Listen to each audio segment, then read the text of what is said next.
ബഹുമാനപ്പെട്ട ശൈഖുന ശംസുലമയൊന്നും ഇല്ലെങ്കിലും അവരുടെ മദതുകളുള്ള അവരെ ശിഷ്യന്മാരാവുന്ന ഉസ്താദന്മാരാണ് ഞാനടക്കമുള്ള സമസ്ത കേരള ജമിയത്തുൽ ഉലമയുടെ ബഹുഭൂരിപക്ഷ ഉസ്താദന്മാരും. അപ്പം അവരിൽ നിന്നുള്ളതായ ഒരു മദത് ഇന്നും ഈ സംഘടനക്കുണ്ട് എന്നുള്ള കാര്യം എല്ലാവരും മനസ്സിലാക്കണം. പിന്നെ ആക്ഷേപിക്കപ്പെടുന്ന ചില ആക്ഷേപങ്ങളുണ്ട് സമസ്ത കേരള ജമിയത്തുൽ ഉലമയെ സംബന്ധിച്ച്. സമസ്തനൊക്കെ ഏതോ ആലി കൊണ്ടേ കെട്ടാണ്. സമസ്ത കേരള ജമിയത്തുൽ ഉലമനെ ഏതെങ്കിലും ആലി കൊണ്ടേ കെട്ടാൻ കഴിയുമോ? എത്ര ഈ ചെറിയൊരു സമ്മേളനത്തിൽ കൂടിയ ആളുകളാണിത്.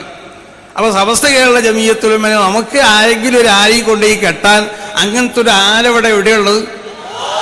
അങ്ങനെ ഉണ്ടെങ്കിലല്ലേ അവിടെ സമസ്ത കേരള ജമിയത്തുൽ ഉലമനെ ആലയിൽ കൊണ്ടേ കെട്ടുക.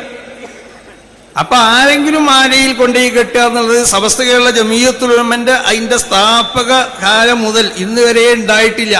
ഖിയാമത്ത് നാൾ വരെ അത് ഉണ്ടാവുകയില്ല. പിന്നെ സമസ്ത കേരള ജമിയത്തുൽ ഉലമ വേറെ എന്തിനെങ്കിലും ആലയിൽ കൊണ്ട് കെട്ടിട്ടുണ്ടോ വേറെ ഏതെങ്കിലും സംഘടനകളെ? അതിന് ഇവിടെ ഞമ്മക്കേ സ്ഥലമില്ലല്ലോ. പിന്നെ എവിടെ ആലയിൽ കൊണ്ടേ? നമ്മൾ പുതിയ പുതിയ ആലുണ്ടാക്കിയല്ലേ, നമുക്ക് സ്ഥലം ഇല്ലാത്തതുകൊണ്ട്. സമസ്ത കേരള ജമിയത്തുൽ ഉലമക്ക് വളരെ വ്യക്തമായ ഒരു നയം, ഒരു നിലപാടൊക്കെ ഉണ്ട്.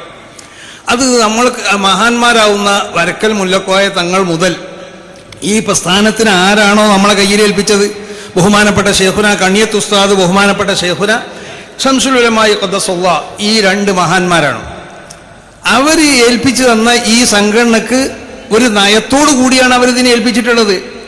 ഒരു പ്രത്യേക നിലപാടോടു കൂടിയാണ് ഇതിനെ ഏൽപ്പിച്ചിട്ടുള്ളത്. അപ്പം അതുകൊണ്ട് ഇതിനെ ആലയിൽ കൊണ്ടുപോയി കെട്ടാനും പറ്റൂല, വേറെ ഒന്നിനെ ഇതിൻ്റെ ആലയിൽ കൊടുന്ന് കെട്ടാനും ഇവിടെ വിട്ട് സ്ഥലം ചെയ്യണം. അപ്പം അങ്ങോട്ടും ഇങ്ങോട്ടും ആലയിൽ കെട്ടുന്നതായ ഒരു പ്രശ്നമൊന്നുമില്ല. സമസ്ത കേരള ജമിയത്തുൽ ഉലമ എന്ന് പറഞ്ഞാൽ ആ സമസ്ത കേരള ജമിയത്തുൽ ഉലമ എന്ന ഈ മഹത്താവുന്ന പ്രസ്ഥാനത്തിനെ പറ്റി നമ്മൾ മനസ്സിലാക്കണം. ഇത് നമ്മൾ വിശുദ്ധ പ്രസ്ഥാനം എന്നൊക്കെ പറയുമ്പോൾ ചില ആളുകൾ കോമാളിയാക്കലുണ്ട്. അതിപ്പോൾ ചാനലിലൊക്കെ ആരെയും കോമാളിയാക്കുക, ഞങ്ങൾക്കും അത് അറിയാത്തതുകൊണ്ടല്ല, പക്ഷെ നമ്മളെ സംസ്കാരത്തിനോടൊന്നും യോജിച്ചതല്ല ചാനലിൽ പോയിട്ട്. അല്ലെങ്കിൽ അതിന് പറ്റുന്ന കുട്ടികൾ ഞങ്ങളെടുത്തുണ്ട്, ചെറുപ്പക്കാരാവുന്ന ഒരു വലിയൊരു വ്യൂഹം. പിന്നെ അത് കുട്ടികൾ പറഞ്ഞതാണ് വെല്ലുവിളി പറയണില്ല എന്ന് പറയണ്ട. ഞങ്ങളെ ഒപ്പമുണ്ടല്ലോ, ഇതാ ഞങ്ങളെ ഒരു യുവൻ നിര ഞങ്ങളെ കൂടെ ഉണ്ട്. ബഹുമാനപ്പെട്ട ഹമീദ് ഫൈസിന്റെ നേതൃത്വത്തിലുള്ള ഒരു യുവൻ നിര.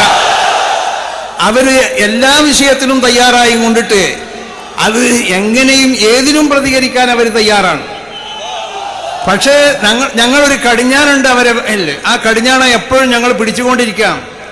ആ കടിഞ്ഞാണത്തിന് അപ്പുറത്തേക്ക് അവർ പോകൂല. ഇതാണ് സമസ്ത കേരള ജമിയത്തുൽ ഉലമയുടെ ആജ്ഞാശക്തി. ഇവിടെ ഏതൊരു സംഘടനക്കാണ് അതുള്ളത്? ഏതൊരു സംഘടന ഈ യുവ നേതൃത്വത്തിനെ സംബന്ധിച്ച് പരിശോധിച്ച് നോക്ക്. ആ യുവ നേതൃത്വത്തിന്റെ സ്വഭാവം എന്താ? അവരുടെ മേൽ സംഘടനകൾക്ക് എതിരായും കൊണ്ടുള്ള പ്രചരണങ്ങളും പ്രവർത്തനങ്ങളും അല്ലേ ഉണ്ടാവുന്നത്? സമസ്ത കേരള ജമിയത്തുൽ ഉലമ അങ്ങനെ. സമസ്ത കേരള ജമിയത്തുൽ ഉലമന്റെ മഹാന്മാരാവുന്നതായ ഉസ്താദന്മാർ അവർ എന്ത് ആജ്ഞാപിക്കുന്നുണ്ടോ ആ ആജ്ഞയിൽ ഒതുങ്ങി നിന്നും കൊണ്ട് മാത്രമേ അതിന്റെ യുവ നേതൃത്വം പ്രവർത്തിക്കുള്ളൂ. അതിന്റെ ഏത് യുവ ഘടകങ്ങളും, അത് ജമിയത്തുൽ മുദരിസീന, സുജി യുവന സംഘമാവട്ടെ, SKSF ആവട്ടെ, SMF ആവട്ടെ, ഏത് ശാഖകളാണെങ്കിലും അത് സമസ്ത കേരള ജമിയത്തുൽ ഉലമക്ക് ആ സംഘടനകളുടെ മേലിലൊക്കെ ഒരു കടിഞ്ഞാനുണ്ട്. ആ കടിഞ്ഞാണത്തിന് അവര് പൊട്ടിക്കാണെന്ന് വെക്കുക, എന്നാ പൊട്ടിച്ചു പോവാ. സമസ്ത കേരള ജമിയത്തുൽ ഉലമന്റെ ഉള്ളിൽ ഒരു സ്ഥാനം ഉണ്ടാവും. ഒരു സംഘടനക്കും ഞങ്ങളെ കീഴിലുള്ള ഏത് സംഘടനയുണ്ടല്ലോ, ഈ സംഘടനന്റെ മേലിൽ ശക്തമായ ഒരു കടിഞ്ഞാണാണ് സമസ്ത കേരള. അപ്പൊ എന്ത് നമ്മൾ പറയുമ്പോഴും സമസ്ത കേരള ഞങ്ങളെ കുട്ടികൾ അങ്ങനെ പറഞ്ഞില്ലേ, ഞങ്ങളെ കുട്ടികൾ ഇങ്ങനെ പറഞ്ഞില്ലേ, ഞങ്ങളെ കുട്ടികൾ പറയുന്നത് ആശയം പറയും, അവര് ആദർശം പറയും. അതിന് പിടിച്ചു വെക്കാൻ പറ്റുമോ? അത് സമസ്ത കേരള ജമിയത്തുൽ ഉലമന്റെ ആശയമാണത്, സമസ്ത കേരള ജമിയത്തുൽ ഉലമന്റെ ആദർശമാണത്. അത് നമ്മളെ കുട്ടികൾ പറയില്ലേ, അത് പറയണേ പിടിച്ചു വെക്കാം. ഇതല്ല ചെയ്യണേ. ഇത് മതനേതാക്കന്മാരെ കോമാളിയാക്കുക. മതമേലാക്കന്മാർക്ക് മത്സരിച്ചിട്ടില്ലെങ്കിൽ പലരും ഇവിടെ നിയമസഭയൊന്നും കാണൂല. മതനേതാക്കന്മാരെന്ന് പറഞ്ഞിട്ടുണ്ടല്ലോ, ഈ മക്കാറാക്കണ ആ സ്വഭാവം ഉണ്ടല്ലോ, അത് ഏത് സംഘടനയിലുള്ള യുവാക്കളോ നിർത്തണം. അത് നിർത്തണം എന്നാണ് പറയാനുള്ളത്. ആ കളി സമസ്തനായിട്ട് ആരും കളിക്കണ്ട. സമസ്ത കേരള ജമിയത്തുൽ ഉലമയുടെ പിന്നെ നേതാക്കന്മാരെ പറ്റിയെന്നൊന്നും പറഞ്ഞില്ലെങ്കിലും എന്തിന് മതനേതാക്കന്മാർക്ക്? മതനേതാക്കന്മാർക്കല്ലാതെ ആരോടോ മതത്തിന്റെ ആളുകൾ പിന്നെ ആർക്കനുസരിക്കണ്ടേ?